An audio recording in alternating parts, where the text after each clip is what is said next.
Well, hello there. It's another day. I'm Jim Harrington. And I am Bill Knight. Hope you had a great Easter. And, of course, today is, well, you know what day it is. It's Joe Biden Day. We'll just leave it at that. That's true.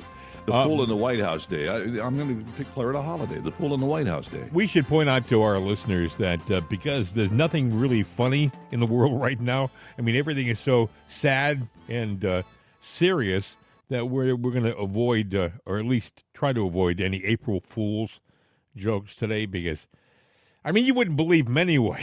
I mean, there's so much news out there that is, like, for example, can you imagine a president of the United States on Easter weekend on Good Friday proclaiming Transgender Visibility Day? Can you imagine? I mean, what guy would that's a...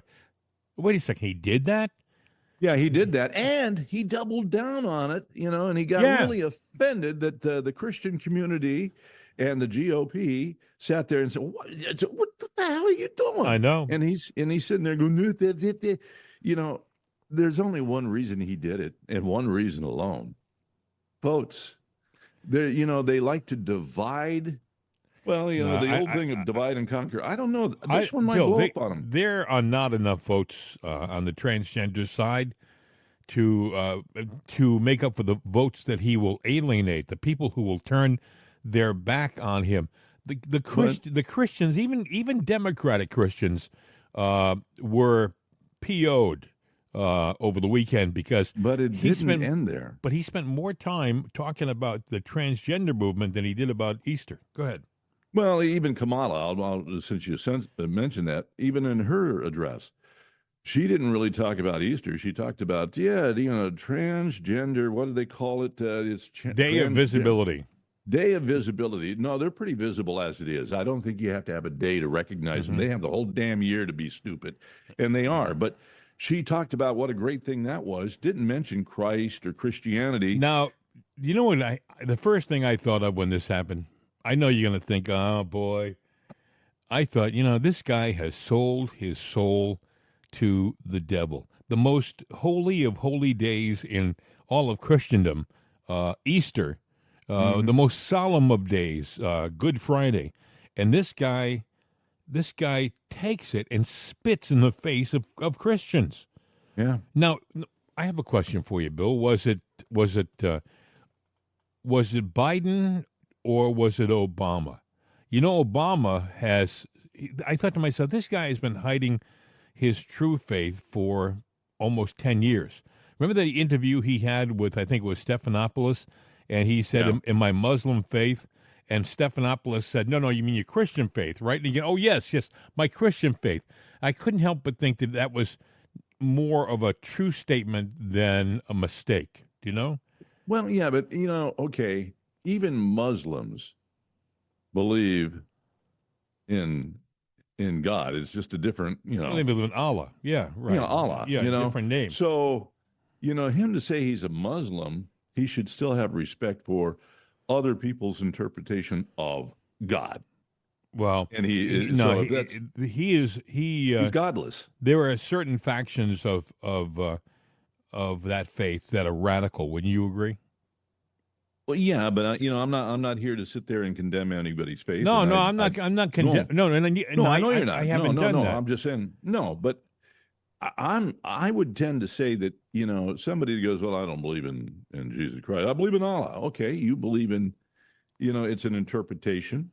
But we all have to believe. We believe there's a divine creator. But wait, getting back to the devil, there's a lot of people who believe that Obama and his sexuality, he's been hiding that for a number of years too. There are pictures on the internet. But I won't go into them. But if you wanted to do a search about Obama and his true... He wrote a thesis. Yeah, pardon? He wrote, that might not have been a thesis, but he wrote a paper about exploring his gay tendencies. Well, here's the thing. It seems awfully strange that whoever's pulling the strings for this administration are really doing a full court press on making a certain segment of society more normal than ever before. I mean, all of a sudden we have an issue in our society of whether kids can have graphic sexual books in their library when they're in grammar school. And that would never be an issue when I was a kid. Trust me, when I was a young father, no way. And I would have been in the majority. People would never have let that happen. But they are letting it happen, and they're actually facilitating it, making it easier for people to get these things into libraries. They truly are pushing an agenda. And for a guy to come out on Easter weekend, Bill, and instead of saying to all of our Christian brothers and sisters, I wish you all the happiest of Easters, and I wish you and your families a great holiday. No, he came out. You know who did do that? Well, he did it, but it was like a second. No. I said, do you know who did that? Yeah, Trump did. Yeah, he did. And even the people that are prosecuting him, the judges and everything, he wished them a happy Easter, because it is a time when you set down everything and sit there and just say, hey, it's a pause. But I think Biden, he divorced himself from his faith and proclaimed religious footing. That was a pronouncement that he divorced his faith. Well, he is a guy who, I got a piece of audio, and I'll find it and I will play it for you. It's let me see whether I can find it in my little stack of stuff. I don't see it, but I'll find it. It's the Cardinal of Washington, D.C. He was on a talk show. Mm-hmm. I think it was on Fox. I could be wrong. And he was sitting with an Anglican bishop, I guess, a woman, and they were discussing Biden's the kind of Catholic that Joe Biden is. And let me see whether I can play that cut for you right now in my fancy little audio machine here. In the case of the president, do you get a sense that his regular attendance and adherence to the faith resonates with American Catholics? I would say that he's very sincere about his faith, but like a number of Catholics, he picks and chooses dimensions of the faith to highlight while ignoring or even contradicting other parts. There's a phrase that we have used in the past, a cafeteria Catholic. You choose that which is attractive and dismiss that which is challenging. Or, as Thomas Aquinas would say, you allow your conscience to guide you. Is there something on the menu he's not ordering, in your view? Well, so to speak? I would say there are things, especially in terms of the life issues, there are things that he chooses to ignore, or he uses the current situation as a political pawn rather than saying, look, my church believes this. That's Cardinal Gregory from Washington, D.C., and he was sitting with an Anglican bishop, a woman, and she was the one, by the way, who mentioned Thomas Aquinas about conscience, and I think that might even have been a representation of how maybe the two faiths have a slightly different view. Catholicism is more rigid, and I believe that the Anglican faith is a little bit more flexible, and but they're very similar in a lot of ways. But the thing that gets me is even listen to him talk. He's been considered by people in the Catholic faith to be a moderate, Cardinal Gregory. He's not necessarily a conservative, and even he calls it a cafeteria Catholic. But you either are or you're not. That is what I was just going to say. That is exactly. Look at, if you are a Lutheran or a Baptist or a Methodist or a Presbyterian or whatever, you are a member of a faith and you follow that faith's tenets. Biden doesn't do it in Catholicism. He is a staunch supporter of abortion. And in the faith, in Catholicism, abortion is it's wrong, and it's not one of the beliefs that Catholicism supports. I don't think we're a Christian nation anymore. I mean, he's under him. We're not. We've veered away, and this weekend was an attack on the church, and it's not just.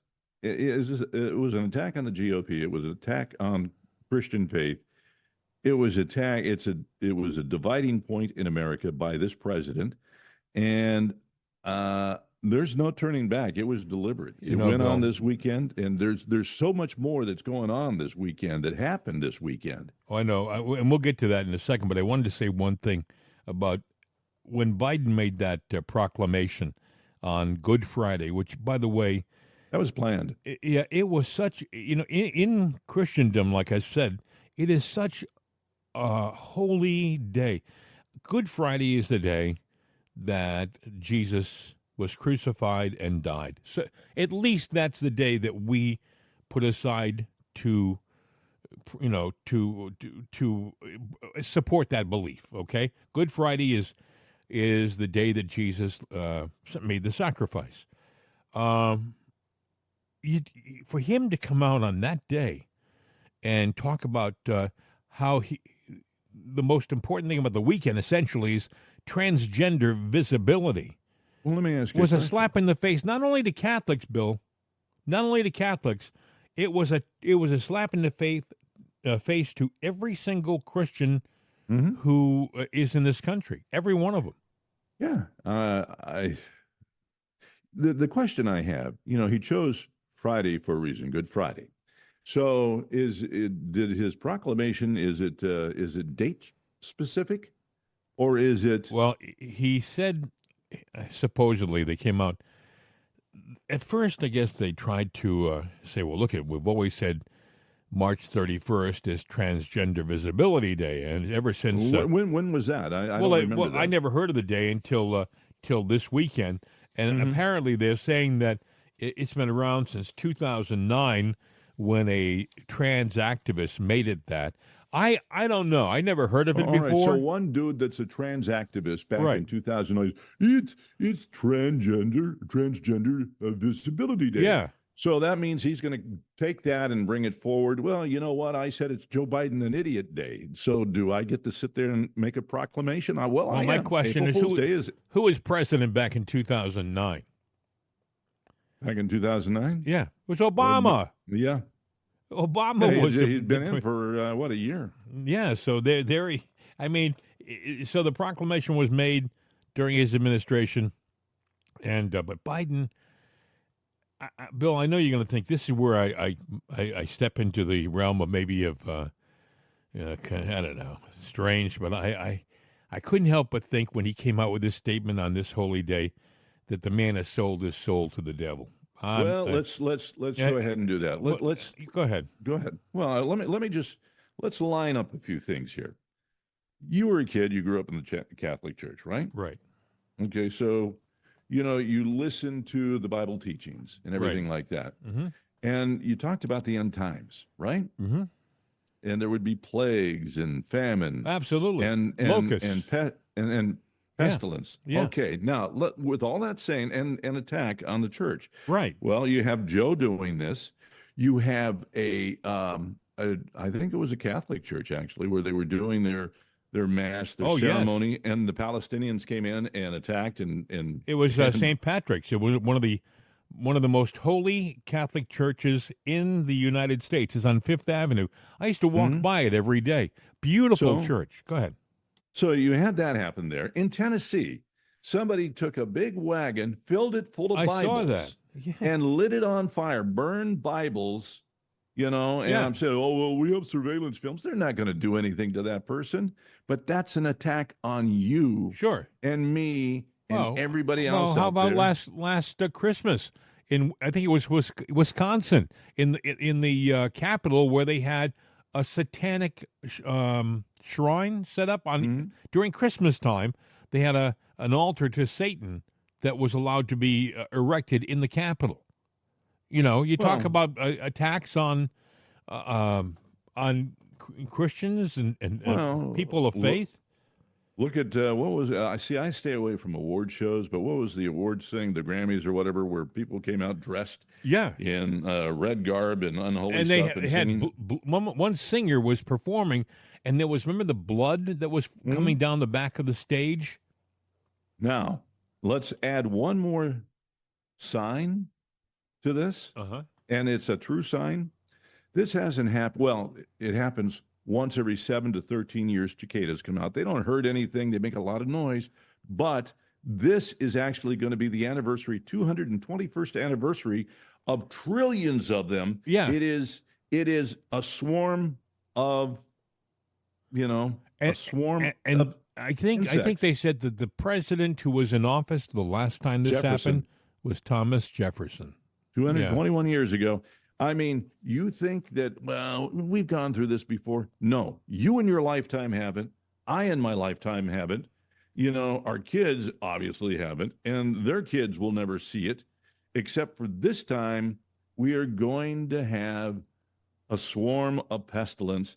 And ironically, the place they're going to swarm, well, Washington, they D.C.? the United States. Well, So, I mean, what does that say? Somebody is giving says, a sign here. If you believe in signs, there's your sign. Is it the whole country that's going to be affected or a certain area? See, I believe it's the whole country the way I read it, but either way, it's everywhere. I mean, it's like, right now, certain areas, you live in PA. I know I've seen that up, when I'm up here visiting Mass, like yesterday. The ladybugs are everywhere. They don't do anything, but it's just their time, and they're out everywhere. Yeah. But the point is, last year, remember those bugs that were out last year? I can't remember the name, but they were everywhere. I mean, every time you sat down to get a little fresh air, you'd be covered with these darn things. And I can't remember the name, but it'll come to me, I'm sure, after they were. I'll think of it when the show's over. But yeah, I expect that this is going to be a messy summer for these cicadas, and they're going to be everywhere.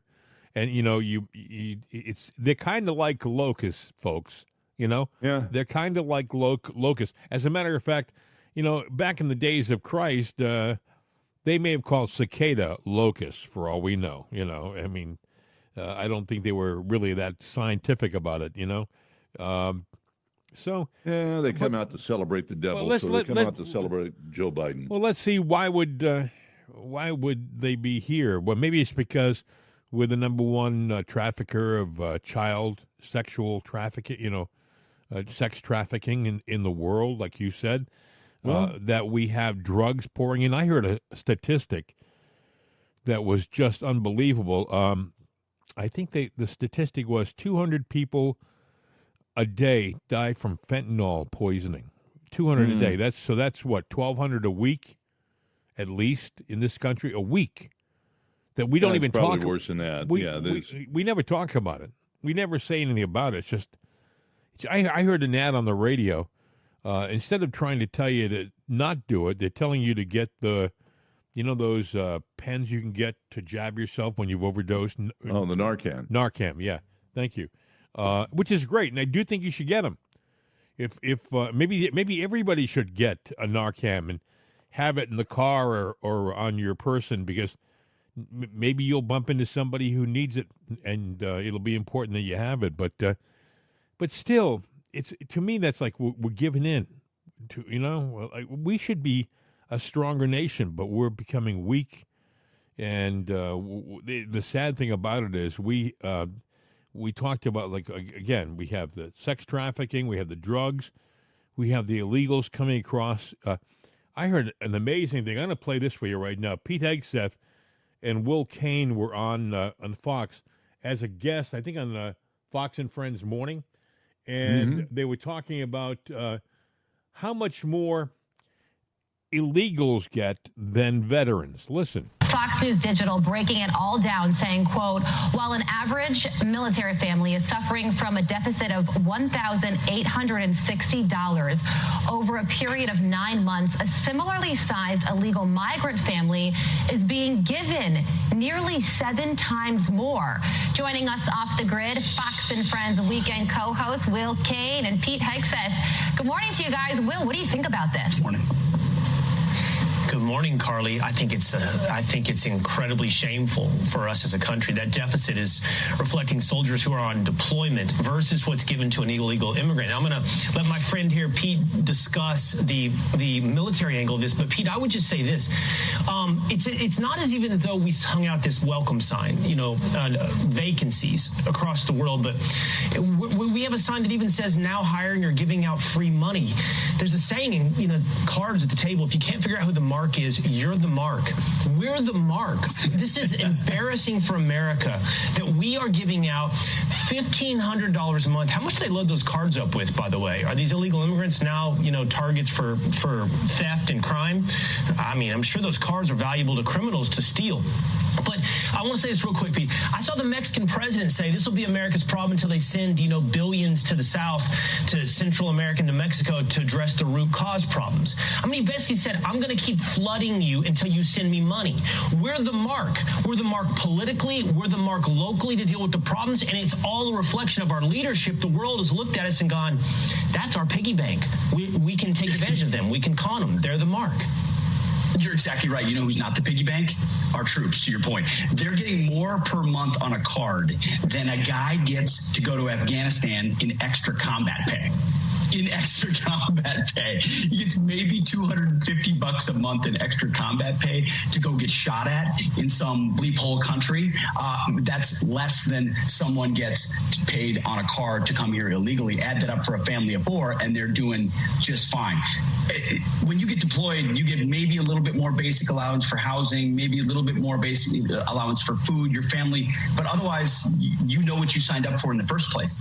By the way, you want to become legal or you want to come to this country? When I was in Guantanamo Bay, Cuba, leading a platoon of men, I think it was 6 or 7 guys who were otherwise here legally, but not citizens, who we helped through the process to become citizens. They earned their way wearing camouflage, making up next to nothing to come here. You're right. We are the fools. We used to be serious about having borders, serving your country, working hard for your money. Now we're giving it away in a way that makes us look exactly like what you said, Will.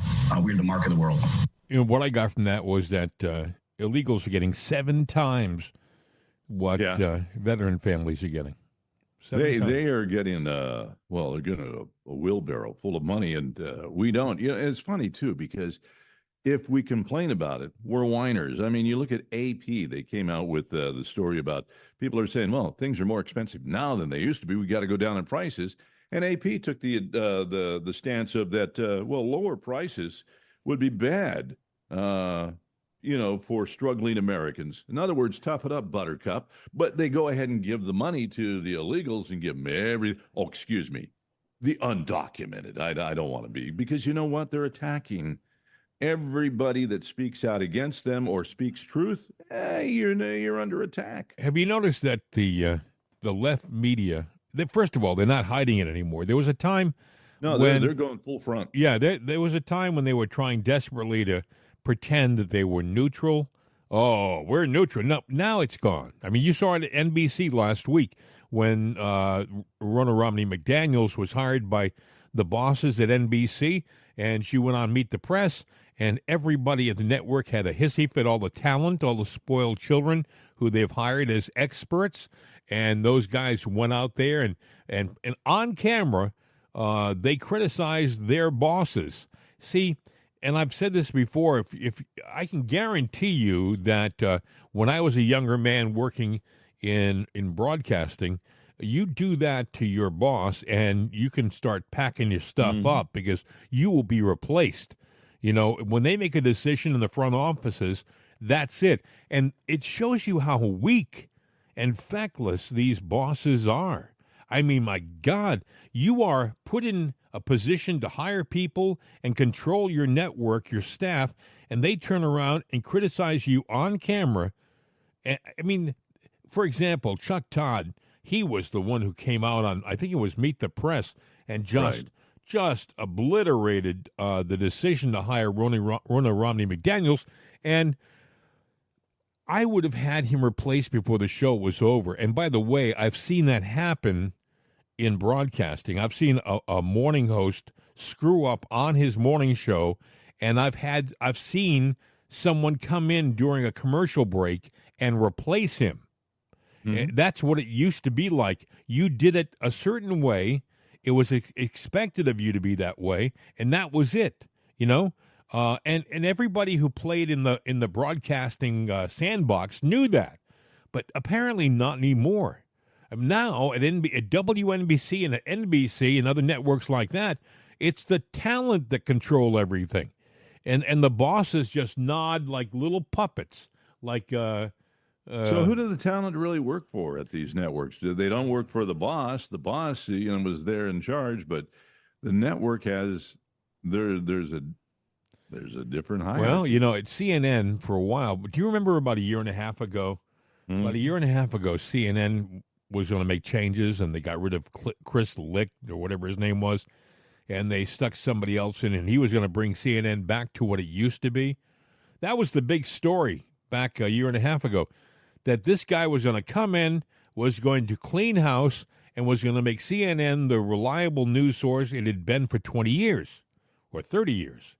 And we thought, isn't that wonderful? Well, they got rid of Chris Cuomo, and they got rid of Don Lemon. I still call him Don Lemon, but people, I guess... Lemon. Yes. And we thought, well, maybe there's going to be some movement there. And then the guy got fired. Then the guy who was making the changes, the guy they brought in to make the changes, he was replaced, and everything stopped. And CNN went back to being the liberal bastion that it is today. So who's the money? Because the money controls what they do and everything. And so some people got out of hand a little bit. I'm in here. I'm going to make these changes. And whoever's holding the purse strings. Well, that's a darn good question, Bill. And I don't think it's easy to find out. I think that they've buried that money trail so deep that to find out the real people who are pulling the purse strings is difficult. Well, here's the problem. Okay, CNN is not, they don't own, physical television stations, radio stations, that have licenses by the federal government. Otherwise, now I'm gonna give you a caveat on this afterwards, but, they have to be American owned. Well, that used to be true. Like I do stuff. I do stuff for a company, and I was very shocked to find out that they are now foreign owned. They petitioned, they got it, and now they're a major broadcast company that's 100% foreign owned. That never would have happened 10 years ago. No, that just happened in the past couple of years. Actually, 2 years. They went into bankruptcy. They came out, emerged victorious, and then all of a sudden they said, well, to survive in this economy, we need to be foreign owned. Well, who was the president who was in office when this happened? I would be willing. Oh God, Joe. Stumbling, Biden, bumbling. I think is his name. Yeah, stumbling, bumbling, Biden. Yep. Yeah, mumbling Joe. Yep. It is a sign of our times. But you ask who's in control of MSNBC? It's the talent. I mean, at least on the surface. I want to play. This is Nicole Wallace. Nicole Wallace, if you'll remember, she was a, quote, Republican. Nicole Wallace was trying desperately to get a key position in the Trump administration, but apparently he saw through her and it never happened. So she ended up taking a job at MSNBC and then going after Trump. And she became a big Trump hater. She still is. Well, she's frustrated now because Trump and his legal teams have had some successes recently. And apparently, and by the way, all of his successes are hard fought and very expensive. He shouldn't even be going through these trials right now, but he has to. And but his people are doing their darndest. But she can't stand that. She thinks that Trump should be in jail already. I mean, this is Nicole Wallace on her program on Friday. So, it's time to do something different. Like, we're not going to have this conversation again. I have come on the air with breaking news about requests for gag orders because of threats for judges and their kids more times than I could count today before I got ready. And Judge Ludig, I think it's time, I don't know who has to write the banners at the bottom of my show. I'm sorry in advance. But Donald Trump broke the rule of law. And we should cover a broken judiciary in this country. Donald Trump managed to delay every federal criminal trial based on facts that he barely denies. Donald Trump managed to enlist the Supreme Court in a delay process, the highest court in the land. Donald Trump brazenly and repeatedly attacks not just judges, and I've had the privilege of sitting across not just from you, Judge Ludig, but from Judge Esther Salas, whose son was assassinated by a crazy person. Judges don't have Secret Service protecting them. They don't even always have, her child answered the door. What are we going to do different? Because Donald Trump sure as hell isn't changing. There's a a saying, you probably have heard it, hell hath no fury like a woman scorned. And Nicole was scorned by Trump. She was told, no, you can't have that job, and then she left in a huff, and she's getting her vengeance now every time she goes on camera. There are a number of people, by the way, that Trump has had to deal with. You've probably seen it over the past 3 years since he's been, out of office. It has been pretty apparent that there was a deep state in his administration. There were people. There's a deep state in the Republican Party. Look at Pence. Pence, who was the supposedly right-hand man for Trump. Pence was a turncoat, literally. By the way, you know what the term turncoat comes from? Well, go ahead, tell me. The people who were rebels during the Revolutionary War had they turned them inside out. The lining was red, so that they would, if things were getting bad for the rebels, there were some who were in their ranks who would cross over to the other side, turn their coats inside out, and they were turncoats. And that's just where that came from. See, I am a sea of drivel, of useless knowledge. I don't know where this stuff comes from. I think to myself, I even surprised myself with some of these facts. Joe Biden says, they say that about Joe, where the things that come out of his mouth, they don't know where they come from. Neither does he. Yeah, I'm sitting there going, well, it's going out the wrong orifice. I know. Yeah, thank you very much. Either way, it stinks. That's true. He is getting back to what we were talking about selling his soul. This is a guy who proclaims whenever it's convenient that he's a devout Catholic, yet he is everything he does is against it. And I can't help but think that of all weekends to come out with this statement about transgender visibility, Easter weekend. Now, would he do this on Ramadan? Would he do this on? No.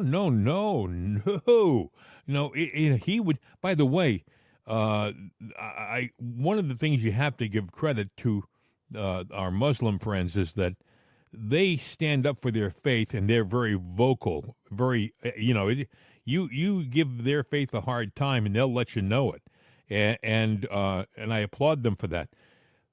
Christians are, turn the other cheek, and that's all well and good. But sometimes you have to stand up for your faith. You have to stand up.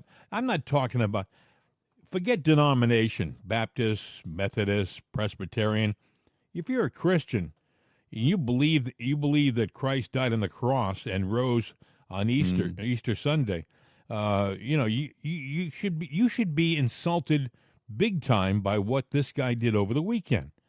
Right. Even if you're, even Bruce Jenner, what's his name? Caitlyn. He calls him Caitlyn Jenner. Yeah. Even Caitlyn Jenner came out, made a statement saying that he was vehemently against what Biden had done on Transgender Visibility Day. I thought, well, God bless him. He said, I'm absolutely disgusted that Joe Biden has declared, I got to make sure I get this right, has declared the most holy of holy days, a self-proclaimed devout Catholic, as Transgender Day of Visibility. The only thing you should be declaring on this day is he is risen. That's Caitlyn Bruce Jenner. All right? That's not me. That's somebody who has, you might say, has a stake in it being Transgender Visibility Day. But more than that, he's a Christian. And he realizes the importance. He also realizes the affront that this administration has, has done to the Christian community. Anyway, I just thought I'd point that out. I do think the guy has. He's look at all the corruption in his family. Look at all of the things that he's done throughout his career. We can talk about his relationship with his wife Jill, and supposedly the affairs that he had, and we can talk about all that stuff. This is a guy who made a decision decades ago to run in a certain direction, and he hasn't changed course. And he tells everybody, "Oh, I'm a devout Catholic," but you don't say it and then not act it. I do. Well, I mean, when you attack something, you want to divide and conquer. You've got, and there's an attack on Christianity, an attack on faith. The two big faiths out there is Muslim and Christianity. Now, the thing about, you talked about the different denominations. Christianity's already divided by denominations. And if you infiltrate those, change those up a little bit, get them divided, it's not hard to bring down, the Christian faith. And I think it's a full court press. It's going to happen over on the Muslim side too, because there is no God, there is no superior being in the deep state. I think that I could be wrong, but I do think that I do think there's hope. I don't think it's going to be divided. I do think that people are starting to see what the other side is doing, and the other side believes that it's time to come out.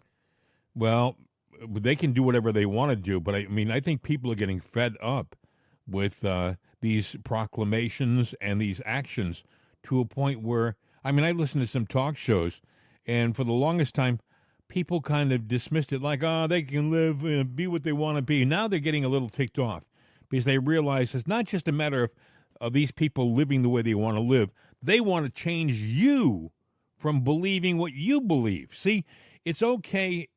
A lot of Christians would say, you want to be a transgender, you be a transgender, do your own thing. But when they turn around and say, it's not just that we want to be a transgender, we want to change how you act as a Christian, they've reversed it. They've made it so that being a Christian isn't accepted anymore. Or being, my God, they went after us on Christmas. The White House went after us on on Easter. Excuse me, I get so passionate about this. They went after us on Easter, the holiest of holy days. I don't know. Well, you're going to love what they're doing in Minnesota. Apparently, I'm afraid to ask. Go ahead, Bill. Apparently, white is a disease because Minnesota is in the process of hiring a new assistant superintendent that can examine the presence of whiteness, both spoken and unspoken. I'm sorry. There's got to be some point where the people just enough is enough. So being white is the reason for racial divide. Being white is the reason for transsexual divide. Being white it's just bad to be white. At some time they're going to white us out so much that talk about reparations. We're going to be entitled. Man has no decision on the color of his skin. If there's one thing we don't have a choice on, it's what we're born as. Okay, we are born as what we are born as. If we're born white, that's the way it is.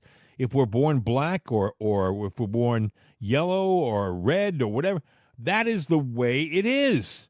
Well, okay? Isn't that what they're doing? A form of racism that they're doing? Because absolutely. If you're white, you're just bad. And if you have a white preclusion, what that you think this way or that way, see, they want to weed out the whites. And let's say that you are. They want to divide. They want to divide us as a people. They want to Look make at the it. news. They want to make you angry at your neighbor. Okay, that's what they want. You know, the news represents the face of America. Would you not say that? Should represent the face of America, along with, you know, shows, television, and everything. Now, look, you know, we are a nation of many cultures, you know, so, you know, skin color can vary, but it's not even, you don't even see, and it was a hard pressed to get, you know, black people well represented on TV, but now it is just a big representation of everything but white. And now I even see blacks excluded in that. Yeah, I know. And now I sat there and I was watching the news. Now they're pushing sexuality, by the way. Yes, everybody was touched. I don't know any other way to say it without sounding, you know, homophobic, but the simple fact is they were all touched. And they spoke a certain way, they acted a certain way. Oh yeah. They showed a couple together, you know, a news person and his family all together. It was he and his husband. That is the norm now. That is the norm, you know. And they're naturally adopted children. And I'm like going, you know, now I have no problem with that, but if that's the norm on more than one TV station. And these are you know who's pushing these for the most part? What? Pharmaceutical companies. Look at who's pushing these are commercials that are being produced by big this money wasn't a commercial. Pharmaceutical companies. Well, maybe so, but this was just a nice fluff piece of you know, somebody that's in the newsroom or somebody they brought in that was that kind of family to showcase. I haven't seen that, but I've seen it in the commercial world. I did this weekend. I've seen it in the commercial world. Oh yeah, I've seen commercials constantly. Because they profit. They're dividing, they're conquering, they're profiting, and that gets down to the real handlers of the world. Now I want to play something for you. This is interesting. You know, free speech. We talk about it all the time on this program. It's very important. It's not a one-way street. It's not just. It shouldn't be just free for me, but not for you. You know, over the weekend, I guess it was the end of last week. This is audio from a woman in Oklahoma, and she is a Muslim, an American citizen Muslim woman who had the FBI knock on her door, and they wanted to talk to her about her social media posts on Facebook. The FBI, all right? They came by. Now, I want you to listen to some key things. For example, at one point, she says, "Let me see your identification." They said, "We showed it to you." She said, "No, I didn't see it." I said, "Hang on a second. When you knocked on my door, when you were supposedly going to pull it out, I didn't see your ID. So can I see your ID?" And they wouldn't show the ID. Now, I'm just saying this, all right? If a bunch of strangers came to your house in unmarked vehicles and wouldn't show you an ID, but they wanted to press you on stuff, would you give them information? I would suggest you shouldn't. Now, this lady, and I have her name here in my stack of stuff, she was taken aback, but she did the right thing. She did the right thing. She said, "I'm going to talk to my lawyer. I'm not going to talk to you." And well, here's the things that she did do. The thing she did right. She refused to speak to them without a lawyer. She refused to let them in her house, and she recorded the interaction. What she did wrong, this is her lawyer saying this, what she did wrong was she exited her house. It says, "Do not let them into your house if they do not have a warrant, but do not exit your house either." Apparently, I guess if you exit the house, you put yourself, I guess they can go in. Maybe I'm wrong, but that was the thing that the lawyer said she did wrong in this whole thing. I want you to listen to this. This is audio from a video, but you can follow along, I'm sure. I need you to identify yourself and let me take imagery of your IDs. I'm not going to share my credentials on the phone. So you said you were with the FBI? That's correct. And why won't you show me your credentials? We did. I showed you my credentials. I didn't take a look at them. I said, 1 second, I'll be right back. Are you going to show me your credentials or no?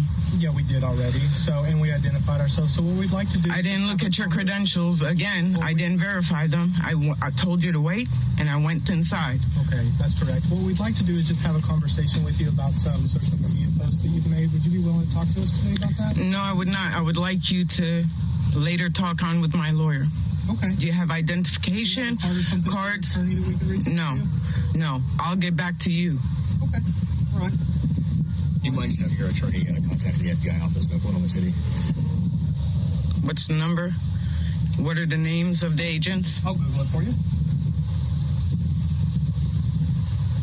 So you're refusing to identify yourselves? No, we've already identified ourselves. Again, I did not take a look. Facebook flagged me for posts. Facebook gave us a couple of screenshots of your account. Okay, so we no longer live in a free country and we can't say what we want? No, we totally do. That's why we're not here to arrest you or anything like that. Well, you can't arrest me for freedom of speech. We live in America. Right. Exactly, so it's kind of weird that you want to come talk to me about me exercising my freedom of speech. We do this every day, all day long, talk to people. Okay. It's just an effort to keep everybody safe, make sure that nobody has any ill will or bad intent or anything like that. And we've got no reason to believe necessarily that that's you, and that's why we just wanted to have a conversation. So do you have a conversation with everybody on the neighborhood? Do you have information of anybody else in the neighborhood? I mean, all I've done is exercise my right as an American citizen on a public social media platform with my personal opinions. Correct? Okay. Most of the individuals, right, in America, especially older generation, right, have Facebook. Are you questioning all the citizens in America? We certainly would if we had any sort of concerns. Okay, so you have concerns about my personal opinions? If you don't want to talk to us, then you can... I'm definitely not going to have a talk with you. Well, thank you for your time this morning, and feel free to reach out to us. Okay, they're so-called FBI.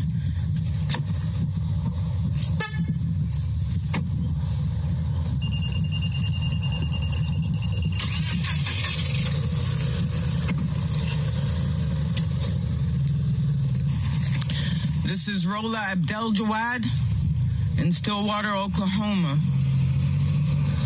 This is America. You know, a French writer and philosopher, Voltaire, once said, "I may not agree with what you have to say, but I will defend to the death your right to say it." That's kind of how I feel about this. Yeah, I don't agree with what she is a somebody who is a proponent of. She's against Israel in the battle in Gaza, okay? And she's been very vocal about it, but she's an American citizen, and she has a right, at least she's supposed to have a right, to speak her mind, that's what the funny thing that she said, all right, is that this is America. So in other words, we are being challenged as to what we really are, and we're not who we say we are. Now, I had a very dear friend that is an FBI agent, and I know I have family members, and they can they do identify themselves. They do show their badges, unless there's something other than that. In that case, stranger danger. Hey. I wouldn't let a damn person through my door. I would have slammed the door in their face. Bill, you have to identify yourself. Good, bye. Wait a second, and I'd call the cops. She said, well, wait a second. They came to the door, and apparently they were going to show her an ID through the screen. She said, wait a second. She stepped away to get something. She came back. She said, okay, let me see your IDs, and they wouldn't do it. It would have taken them literally 5 seconds to reach into their wallets if they were legit. Now, apparently they were legit, okay? Apparently they were legit. Don't you think that them not showing the ID the second time was confrontational? I think so. It was. But let me tell you something else that we're not even talking about. But let's go ahead and peel this onion back. So they work at the behest of Facebook. Facebook gave them stuff. Your information on Facebook is private, but Facebook, that means that Mr. What's his name? I always get his last name wrong. Zuckerberg. Yeah, Zuckerberg. That means he's an agent of the FBI and the federal government. Well, I mean, it shouldn't come as a surprise. You volunteer your information to that little frickin' weasel. Bill, wait a second. Wait, if we're going to pull that onion back, let's go way back. Well, I'll take it way back. Apparently, there's a lot of people who will tell you that Facebook wasn't developed by Zuckerberg. It was developed by the CIA. Right. That Facebook was literally, it was an information gathering operation that they figured out in intelligence. They said, wait a second, instead of us trying to go out and find the information about the American people, let's build a site where people voluntarily give their information to the site, and we in turn can get it without doing all that extra effort, you know? And then apparently he put this guy Zuckerberg, they put him in place, made him the point man, so to speak. So yeah, and you know, when you sit there and look at what you do now, if you are going to question somebody, or you know you're accused of something, you have the right to sit there and speak to somebody and defend yourself. Correct? Mm-hmm. The only agency I know in the world where you don't have the right to do that is the U.S. government. It protects itself, and you do have the right, but it won't let you. Facebook is the same way. If they sit there and throw you in jail, well, you know, check off the box that applies. None of these apply. Why is it dangerous? Why is it dangerous to talk to the FBI? Let me tell you why it's dangerous to talk to the FBI. Because if you even inadvertently lie to the FBI, that is a federal criminal offense. You can go to jail for that. I point to I point to General Flynn, Michael Flynn, who made some statements that were later proven to be not necessarily truthful, and they were going after him for that. And wait a minute. They weren't necessarily truthful, but they weren't necessarily untruthful. It was up to interpretation. Right. And so their interpretation stands. Another thing about, anything that you do with the government, anything that you do, if you read the fine print in Facebook, if I sat there and said, I just wrote this great script, I want to share it with you guys. Here's my copyright notice. There it is.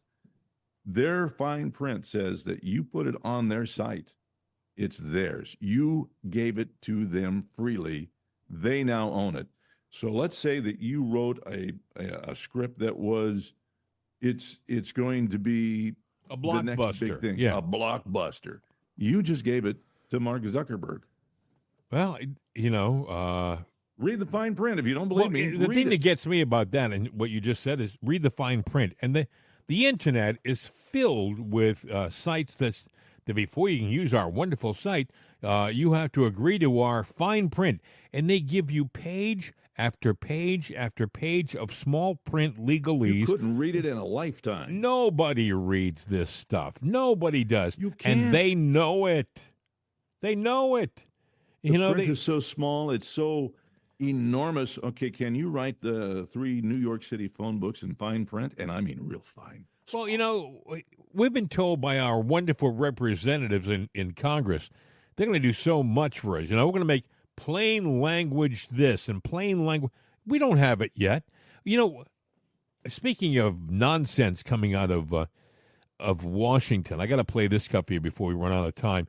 Laura Logan posted this. She interviewed Representative Clay Higgins back in December of 2023, and he talked about he had seen video of police and FBI agents going into rooms and changing out of their uniforms into Trump outfits. I mean, MAGA hats, and to look like, and actually infiltrating the crowds and inciting the crowds at January 6th.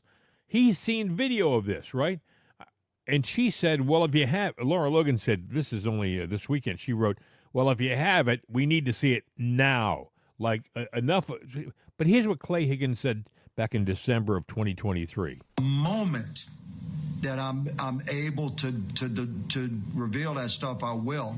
I mean, if you clearly have men dressed as Trump supporters walking around inside the Capitol on the other side of police officers who are, to one extent or another, not engage with them, like they're not concerned about them. Then you have a set of closed doors, like exterior doors and interior doors closed, and you have police officers positioned outside and then in between the two doors, and then on the inside of the second set of doors. The doors weren't open yet. What so if time you have was video, this was a couple of the videos that Trump was still speaking. And then on the inside, looked like Trump supporters walking around in groups of 5 or 6. So these were clearly separated physically and by doors and by police officers from the guys on the outside. So any reasonable man would come to the conclusion, when you have videos of the doors being opened and police officers allowing Trump supporters that had gathered at the door to now enter, no violence, just walking in, just come on in, some fist bumps and come in, a second set of doors open, and then there's a group of Trump supporters on the steps, the interior steps, saying, come on, this way, this way. What does that Any tell you? reasonable man would look at that and say this was a coordinated effort by law enforcement to have these people come in. So who was that? It had to be, I think it's nefarious forces and part of the whole agenda of the FBI with their involvement of this whole thing. We have other evidence, specific observations of police officers, Capitol Police or Metro or both, entering rooms and here in the Capitol in uniform and coming out as Trump supporters and construction workers. So you've seen that? Yeah. So why has that video not been released yet? One would say that's a pretty good clue. Yeah. The other reason that we believe is just practical to have someone that knows how to get around. I mean, you know yourself, you can't walk around this place and know where you're going. You have to be here for years and years. The Capitol is a maze. That's right. And it's incredibly difficult to get around. You have to know where you're going. So you had to have people that were very familiar with the Capitol itself in order to lead some random groups of citizens that have come from every corner of the country, in many cases never been to D.C. before, much less walked around in the Capitol. So it just makes sense that the Trump supporters that were leading the way and were clearly already inside the Capitol before the doors were opened were working in coordination with the FBI agents and assets that were embedded into the crowd. In some cases, in these groups had been embedded for months. This is ugly stuff we're discussing, but the American people deserve to know the truth, and I intend to see that it happens. Yeah, but one of the things that he avoided answering is, in the middle of the conversation, Laura Logan said, well, why hasn't this been released? And he just kept going with his monologue. Because, you know what, he's probably making it up. And, the difference between Democrats and Republicans, Democrats will sit there and make up stuff, too. But they all band together to protect that. They make their lies. They make their lies the truth. Yeah. Yeah. Republicans don't do that because they don't know how to lie very good, and they shouldn't know how to lie. They shouldn't even try to, and Democrats know that. The little AOCs, show us your specific. Show us. This was December when he made these statements, and here it is, April, and we haven't seen the video.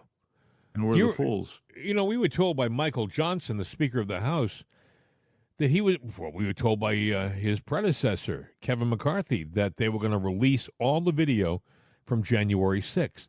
It was going to be on a website. They're going to release it, everything, period. That's it. It's going to happen.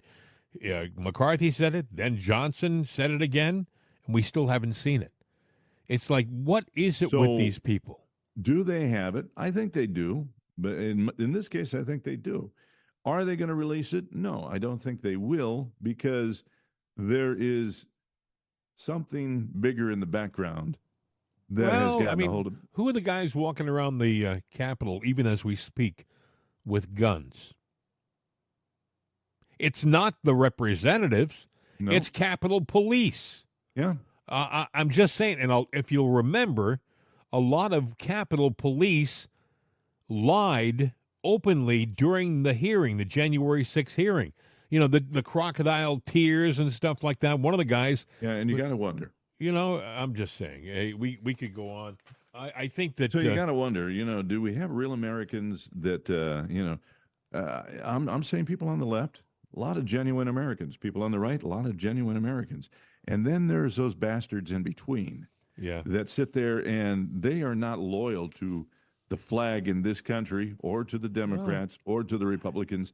They are loyal to something else. And I think that something else is pretty damn big. A lot of people believe that the lack of borders, the lack of the tearing down of so much normalcy in our country is all part of the plan to build a one world government, a one world society where people can come and go across borders, no big deal. But here's the thing: it's not a matter of just crossing borders. It's when they cross the borders, they don't fend for themselves. They go on the teat of the government. They cost us millions upon millions of dollars to support these strangers who are here unofficially and illegally, okay? Mm-hmm. And if they just crossed over and then had to fend for themselves, that would be one thing, all right? But that's not how it works out. You know, it's really, these are difficult times. I don't understand them. Oh, by the way, there's a lot of talk that they want to have the House of Representatives go Democrat very soon. They're looking. I think it'll be next week or two. Yeah, and what they want to do is they want to be able to invoke, is it the 14th Amendment? If Trump gets in, they want to make it so he can't become president. Mm-hmm. Even if he's elected, they want to make it so he can't become president. You know, maybe make him an insurrectionist. Maybe officially say what he did on January 6th, and he didn't do an insurrection. They're going to get their way because we have enough Republicans that are stepping down that are part of that deep state. That's exactly right. And the only way to get it done is to do that. They call it the Uniparty in D.C. One party. The people who are stepping down, the Democrat Ken Buck, the Democrat Mike Gallagher, these guys are part of the same club as the leftists across the aisle, period. Well, if you notice the news over the weekend, I think that this is going to happen pretty quick. They're already trying to sit there and talk about how Trump's not doing rallies and Joe's out doing rallies. And even though Trump's ahead, he's not ahead by the 20 or 30 points that you saw. Now it's down to a little squeaker of maybe 3 to statistical errors. I don't believe it. This happened in 2020, didn't it? Oh, they're gonna try to make it so that Trump is faltering, Trump is slipping. Hey, did you see what happened over the weekend where Trump went to the wake of that fallen police officer, that fallen hero in New York? I mean, he just took control of that news cycle, and Joe Biden looked the fool. He looked the fool going to that fundraiser with his cronies. You know, the big buck cronies who were spending oodles of cash to sit there and hobnob with Bill Clinton, Barack Obama, and Joe Biden. Boy, if they were all in the same room, I wouldn't go in it. You know, I mean, but there were people out there. Queen Latifah. First of all, I don't like what they've done with the TV show The Equalizer. I liked it with Denzel Washington, the movie. Mm-hmm. But to take The Equalizer in the TV show, it's a waste of time. But she's out there. She was, I guess, one of the entertainers at this concert. Yeah, you know, I like Queen Latifah. I don't like that series and what she's done to it. Denzel did a great take on The Equalizer, but The Equalizer was a TV show. Yeah, I know. And it was the guy, he was older and fell in ill health, and that was kind of the end of that show. But Edward, I'll think of his name.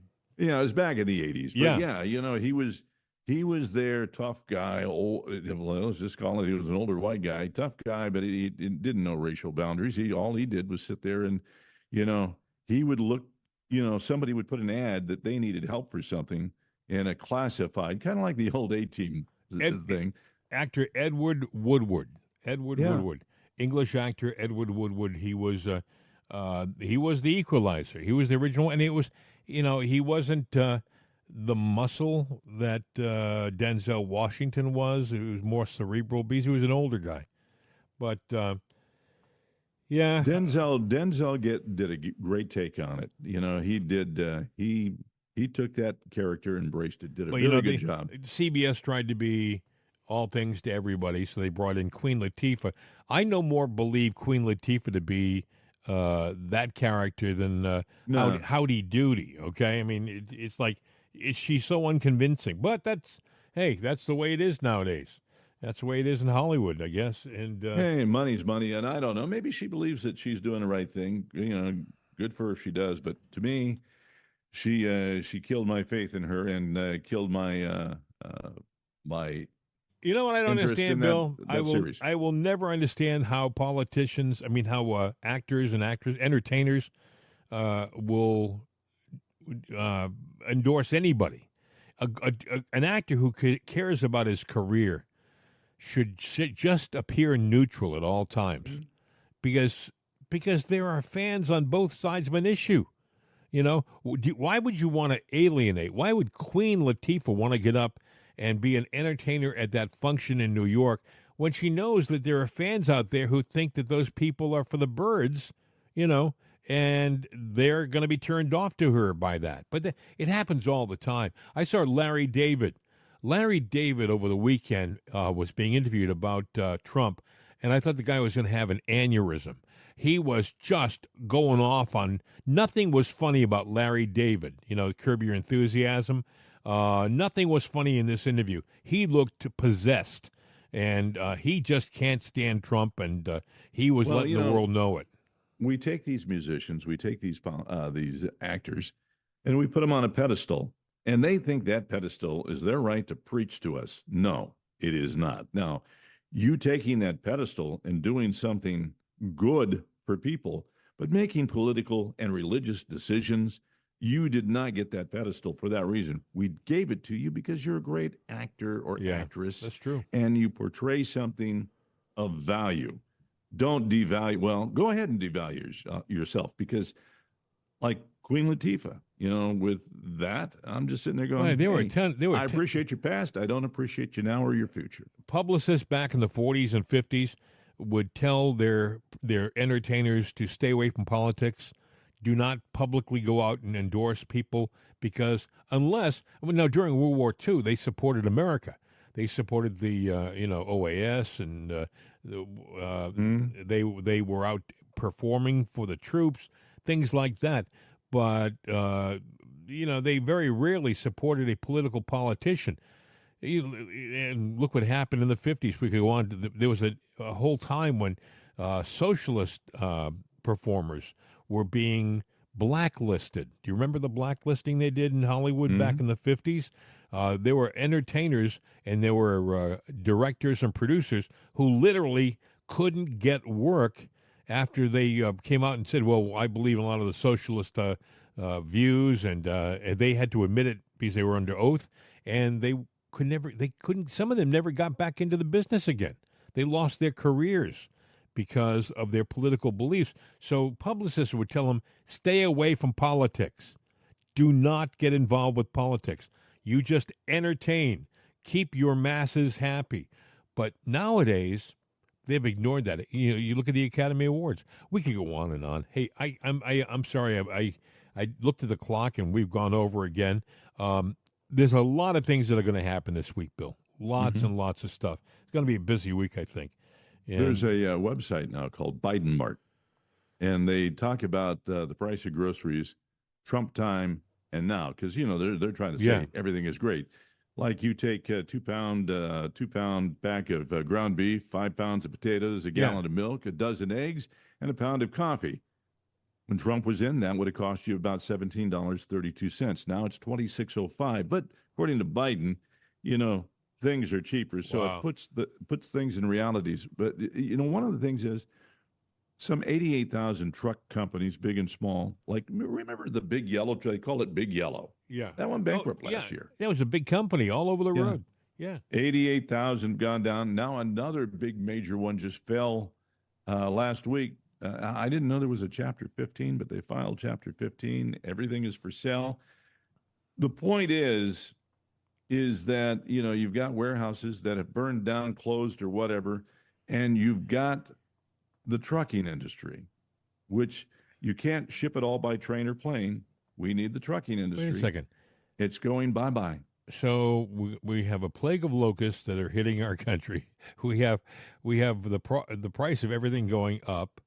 We have strangers crossing our borders at record rate. Biblical.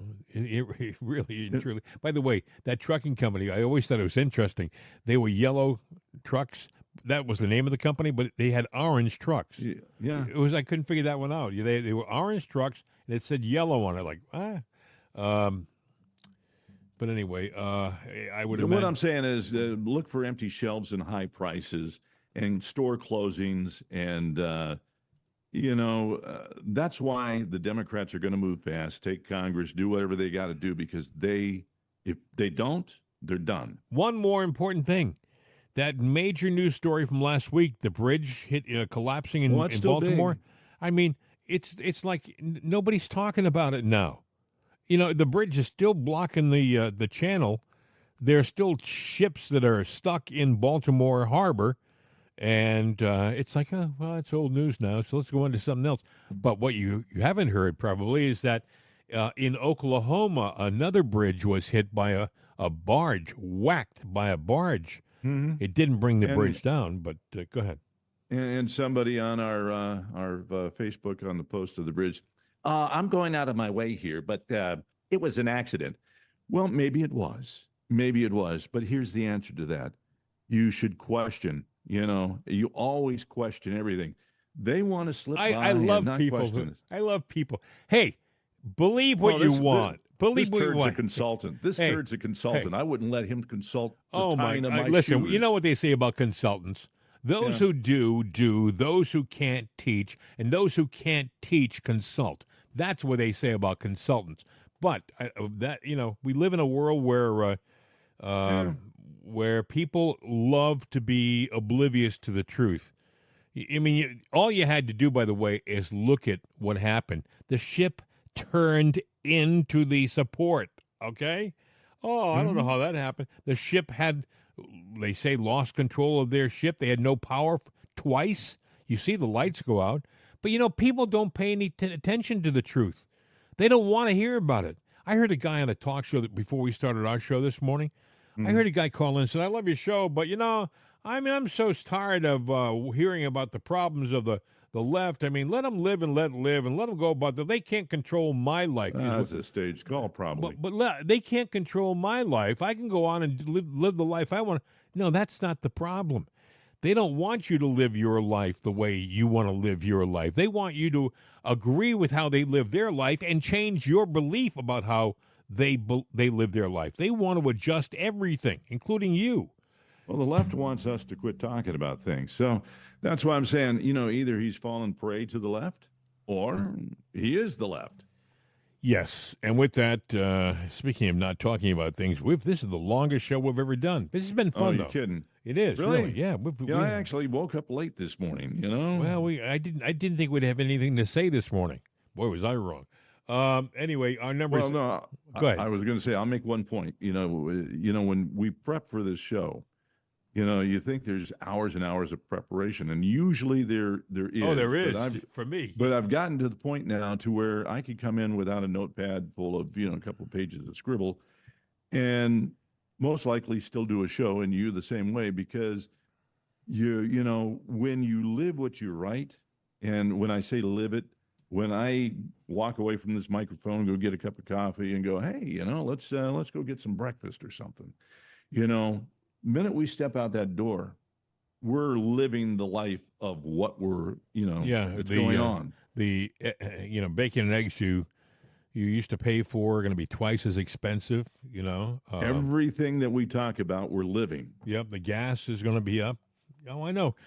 Listen, that's very true. And we could go on and on. But, hey, listen, our number is 833-538-7868, 833-538-7868. Mail at itsanotherday.com, mail at jimandbill.com, and jimandbill@mail.com. Okay, so that's about it. It is April Fool's Day. So we've been very good boys in the show. We have had no... I know that some of the stories we've talked about sound like they are April Fool's stories, but honest, folks, they were all legit, unfortunately. Do you have anything you want to add, Bill? There's only one thing to add to this whole show. What's that? To make it complete. Hasta la vista, baby. We're out of here.